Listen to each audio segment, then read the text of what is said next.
Bonjour à toutes et à tous, j'espère que vous allez bien. Si vous voyez pour la première fois, je m'appelle Thierry. Sur la vidéo d'aujourd'hui, je vais partager avec vous comment gagner beaucoup d'argent avec le canard.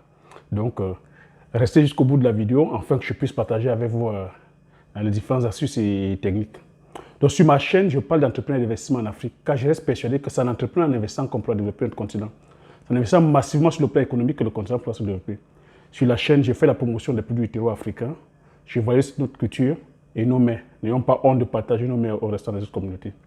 Donc, si c'est la première fois que tu me vois, si tu ne l'as pas encore fait, je t'invite à t'abonner en appuyant sur le petit bouton rouge, en validant la cloche, afin de ne pas manquer les prochaines notifications. Si tu l'as déjà fait, je te dis merci. Donc, comme je disais, si c'est la première fois, forcément que tu es tombé sur la chaîne, hein, la chaîne Agripreneur.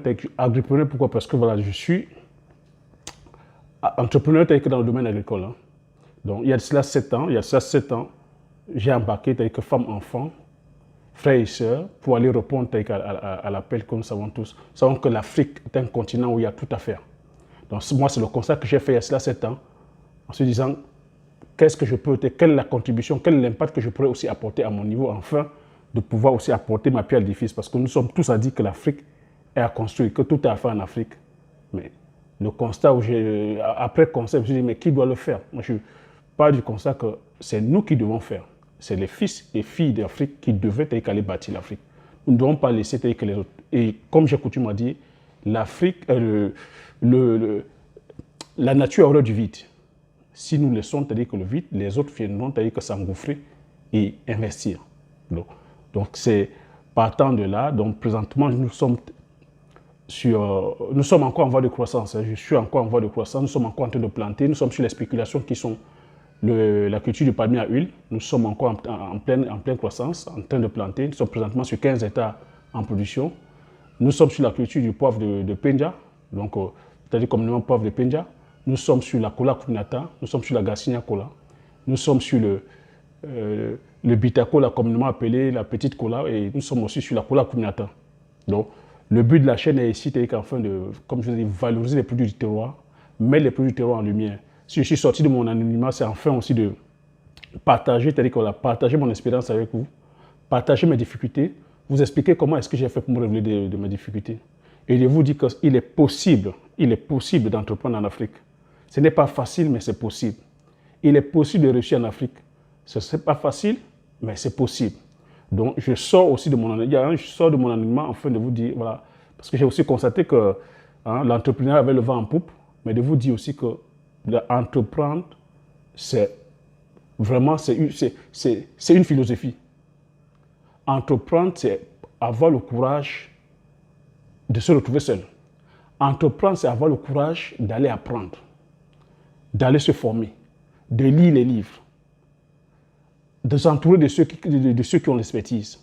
Entreprendre, c'est courir après son rêve, c'est avoir le courage de courir après son rêve. Entreprendre, c'est avoir le courage de dire oui quand tout autour de toi on dit non, ou de dire non quand tout autour de toi on dit oui. Entreprendre, c'est avoir le courage aussi de sortir de sa zone de confort et aller affronter l'inconfort. Entreprendre, c'est sortir de sa zone géographique pour aller chercher mieux ailleurs. Donc, c'est ce que je vais partager avec vous sur cette chaîne. Voilà. C'est la part que je vais partager avec vous.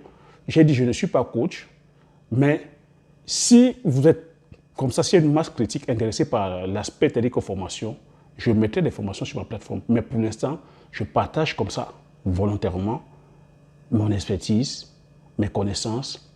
Pour celui ou celle qui sera intéressé, j'ai mis comme ça, voilà, c'est la première fois que tu me vois, j'ai mis pas mal comme ça d'astuces et techniques business sur le plan agricole et même sur le plan du business. Celui qui est intéressé s'imprègne. Parce que moi, je suis ici pour une Afrique qui gagne. Donc voilà. Donc sans plus tarder, je vais me lancer dans le vif du sujet. J'ai dit comment gagner beaucoup d'argent avec le canard. Oui. J'ai dit encore ici, l'élevage de canard, je vous dis, c'est un élevage qui n'est pas commun. On nous dirige beaucoup plus vers l'élevage de poulet, avec raison, l'élevage de poulet, l'élevage, c'est-à-dire de porcin. L'élevage de poulet, je n'ai rien contre, mais tel que c'est fait présentement, pour moi, nous ne maîtrisons pas les tenants et les aboutissants. Nous n'avons pas la même mise sur cet élevage-là, sur l'élevage avicole. Quand je dis nous n'avons pas la même mise, ça veut dire que tous les intrants viennent d'ailleurs. Donc le jour où ceux qu'on critique à chaque fois il faut le dire, l'Occident, le jour où l'Occident t'a dit je coupe les robinets, nous ne pourrons plus que faire l'élevage avicole. Donc pour moi, c'est vraiment c'est un point crucial sur lequel on devrait vraiment se lancer. J'ai déjà fait des vidéos comme ça où celui qui va se lancer sur la reproduction animale sera le futur milliardaire en Afrique ou la future milliardaire. Donc il faudrait qu'on maîtrise que la reproduction animale pour pouvoir maîtriser que, voilà, les espèces que, voilà, de volailles ou d'oiseaux de notre terroir. Donc, moi, je vais te lancer, moi, je suis visionnaire, je te dis, le business, ce n'est pas de faire, parce que le business, ce n'est pas de faire comme tout le monde. Parce que le malheur que nous avons en Afrique, c'est qu'on veut faire comme tout le monde. Comme on sait que c'est le business avicole qui marche, l'élevage de poulets de chair qui marche, tout le monde va s'engouffrer dans l'élevage de poulets de chair. Donc, moi, je vais t'embarquer ici comme ça, que tu ailles un peu à contre-courant, que tu te lances dans l'élevage de canard. Ce n'est pas commun, mais je dis, voilà un business qui est rentable. Le canard, déjà, sa chair a une très bonne chair. Le canard, déjà, sur le plan de l'élevage, c'est un oiseau voilà, qui n'est pas difficile. Je vais même dire que c'est un oiseau qui est rustique, qui aime la nature, qui contrairement aux poulets où on les élève en batterie et entassés dans les bâtiments, le canard aime l'espace, aime la nature. Donc, si tu te lances comme ça dans l'élevage de canard, ici, je ne te demande pas de te lancer dans l'élevage en batterie, c'est-à-dire que de 10 000 canards, 20 000, non. Tu peux commencer petit, même avec une trentaine de canards, et tu sais qu'au fur et à mesure, ton cheptel va s'agrandir. Parce que le canard a cette faculté qu'elle couvre bien, elle peut couvrir de 10 à 20 œufs. Et les canetons, dès que tes canetons sont sortis, au bout de quoi, la partie la plus sensible, c'est 5 semaines. Parce qu'il faut 5 semaines. Donc, dès que tu fais tes bâtiments, tu n'as pas besoin de faire des grands bâtiments. Tu fais des petites cabanes. Tu peux, pour plus de sécurité, mettre des grillages autour pour éviter que les prédateurs, tu vois, les trucs comme les serpents, les renards, les machins, même les êtres humains, que les prédateurs voilà, ne viennent pas attaquer tes canards. Tu fais une petite mare, même de 100 mètres carrés. Donc pour cela, si tu as une superficie même peut-être de 1000 mètres carrés ou même de 2000 mètres carrés, c'est l'idéal. Donc tu fais ta petite mare de 100 mètres carrés, tu as ta petite cabane, tu commences peut-être avec 30 canards. Tu sais que le canard a de très bonne portée et lorsque les canetons ne souffrent de rien et le canard souffre rarement de maladies. Et sur le plan alimentaire, le canard n'est pas difficile. C'est le maïs. Tu le nourris avec le maïs et après, une fois, tu le laisses aussi à l'air libre, le canard se débrouille. Donc, qu'est-ce que tu vas faire? Tu commences avec tes 30 canards. Tu sais que la portée, elle peut couvrir jusqu'à 20 œufs. Tu imagines 30. Si tu prends, allez, sur les 30, tu prends peut-être, disons, 27 canards et 30 mâles. Tu vois que sur 27 canards, donc femelles, si elle couvre 20 œufs, tu vois ce que ça va donner à la prochaine portée. Et lorsqu'elle donne naissance, le caneton, c'est 5 semaines. Les 5 semaines, c'est quoi? 5 semaines, tu vas leur apporter de la chaleur. Donc, ton bâtiment sera là pour apporter de la chaleur. Au bout de 5 semaines, les plumes sont déjà formées.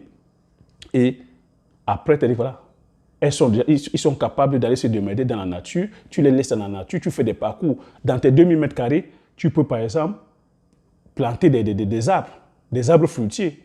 Pamplemoussier, oranger, citronnier, goyavier, pour pouvoir apporter un peu d'ombrage et éviter aussi que les prédateurs comme les éperviers, que les éperviers ne viennent rôder pour ramasser pour ramasser les canetons. Donc, et même en même temps, ces arbres fruitiers, tu pourras les récolter pour vendre et même les fruits qui vont tomber, les fruits pourris, les fruits qui ne sont pas bons, les canards vont se nourrir de ça. La mare que tu vas faire, les canards pourront aller patauger dans la mare.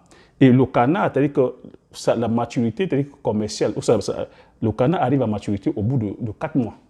Donc tu vois que tu l'élèves comme ça en plein air. Le canard a l'espace pour aller courir, aller manger certains insectes, parce que c'est ça, laisser le canard se nourrir aussi de certains insectes, parce que c'est ça qui apporte les protéines. Tu peux aussi faire un peu faire un petit jardin à côté, où tu fais exprès de laisser, c'est-à-dire que des tas, la végétation, pour que les insectes viennent dans cette végétation-là. Les trucs comme les vers de terre, les chenilles, et tes canards iront là-dedans se nourrir. Tu vois que ça va t'alléger, c'est-à-dire que sur le plan de l'alimentation. Et même que derrière aussi, tu ne seras pas contraint à les injecter. C'est-à-dire qu'aujourd'hui, on voit les poulets, en 35 jours, les poulets sont sortis parce que c'est plein d'antibiotiques, plein d'injections, c'est-à-dire qu'à tout va, les poulets gonflent comme des enfants. Ton canard, tu les lèves comme ça, en pleine nature. Le canard a le temps d'atteindre sa maturité physiologique de 4 mois parce qu'elle se balade bien dans la nature. Elle mange, c'est-à-dire que les micro-organismes qui sont là. Et puis, au bout de 4 mois, tu as un canard bien costaud. Le canard à maturité, au bout de 4 mois, pèse entre 4,5 kg et 4,5 kg et 5 kg. Tu vois que sur le plan, sur le plan de la chair, tu as de la chair. Et derrière, maintenant, comment tu peux le vendre? Tu peux le vendre ton canard sur pied ou tu peux te dire que faire maintenant le canard fumé. Tu peux faire du canard fumé parce que là, tu ajoutes encore de la plus-value. Sur le plan de la parce que tu conviens avec moi qu'on n'a pas d'électricité. Des fois, on a des coupures d'électricité. La chaîne de froid n'est pas maîtrisée. Donc, si toi, tu te lances sur le créneau du canard fumé, le canard fumé, c'est-à-dire que ça apporte encore plus de goût, c'est-à-dire qu'au canard. Tu peux aussi, tu as des produits dérivés comme le foie gras. Tu peux te dire que tu es spécialisé même dans le foie gras. Même le pâté de canard. C'est autant de produits dérivés. Pâté de canard ou magret de canard. Donc, tu vois que derrière, si tu vas faire une petite formation aussi derrière, où on te montre comment faire le pâté de canard, tu peux faire ton pâté de canard, tu peux faire ton magret de canard, tu peux faire que même du foie gras, tu peux même faire des terrines. Tu vois, des terrines, c'est quoi? Tu peux cuire ton canard et mettre dans des bocaux et vendre. Donc, c'était ça un peu le business de l'élevage de canard. Et tu vois, ça, c'est un élevage qui n'est pas très commun, ou généralement en Afrique, voilà, on ne voit pas. Des fois, il faut sortir des sentiers battus. Il ne faut pas être dans le suivisme. Il ne faut pas faire comme tout le monde. Et quand tu fais comme tout le monde, tu n'as que des résultats moyens ou des fois des résultats médiocres. Des fois, il faut, comme je dis, sortir des cases et faire la différence. Et il n'y a que, c'est-à-dire que ce n'est qu'en faisant la différence que tu peux gagner. Donc, sur ce, je te dis, si tu as aimé le thème, je te demande de mettre un pouce, de laisser un commentaire si le thème t'a plu, de t'abonner si tu ne t'es pas encore abonné, de partager massivement la vidéo autour de toi, afin que vous soyez plusieurs comme ça à être informés de ce type de business. Hein. Et l'élevage de canard, je dis, l'élevage de canard, essaie, tu me diras. On dit aujourd'hui 35% dès que sur la volaille, mais est-ce que sur le poulet de chair, mais est-ce qu'on vous dit combien de fermiers ferment leur ferme?